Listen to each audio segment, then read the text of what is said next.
Hello साथीहरू, नमस्ते सबैलाई। हामी चाहिँ आज आएको छौँ अदो खन्नु।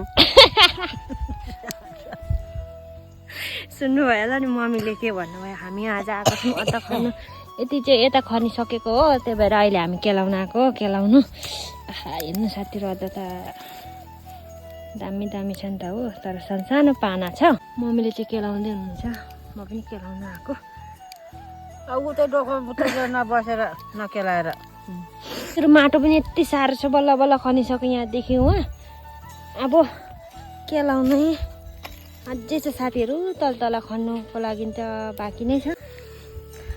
फुर्सद पाउँदिनँ, अब मैले बस्नु चिरिक्कै पाउँदिनँ। अब डेली आउनुपर्छ अदुवा खन्न नसक्नुन्जेल। बिचारा मेरो हालत। बाबा पनि आउनुभएको छ, बाबा चाहिँ त्यहाँ गाई गोरु सार्नु जानुभएको छ हो, गाई गोरु सार्नु जानुभएको छ। यहाँ डोकोमा केलाउँदै हाल्नु पर्यो म चाहिँ। अब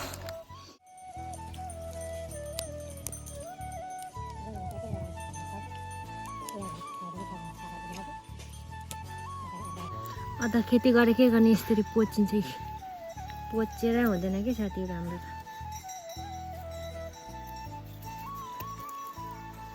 कोही बेला सेतो लाग्ने, कोही बेला पोच्ने, कोही बेला चाहिँ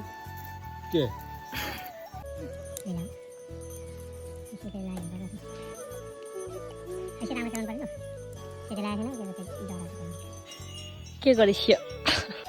ल साथीहरू चाहिँ हाम्रो चाहिँ अहिले खाना खाने बेला पनि भइसक्यो। यत्रो केलाउँदै टाइम नै हेर्नु बिर्सिन्छ हो। त्यही भएर अहिले चाहिँ भात खानु लागेको, हामीहरू भात खानु जानु लागेको उता टुङ्सीमा। आउनै बाबा भात खानुको लागि। खाना खायो पनि भइसक्यो, मम्मी बाबा चाहिँ जानुभयो, म चाहिँ अहिले एकछिन बसेको के। त्यही भएर ल रात नै पर्यो साथीहरू, रात। यो खेतीमा जग्गामै लाइट बालेर आयो।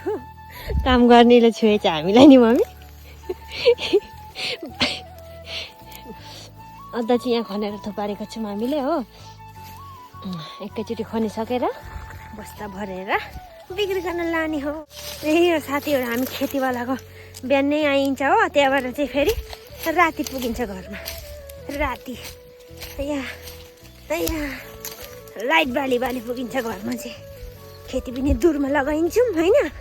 आयो त्यो उयो गोरुले पनि हेरिरहेछ, यो घरको मालिकहरूले आज हामीलाई बास नदेला जस्तो छ, घरमा लगेर भन्दैछ होला है।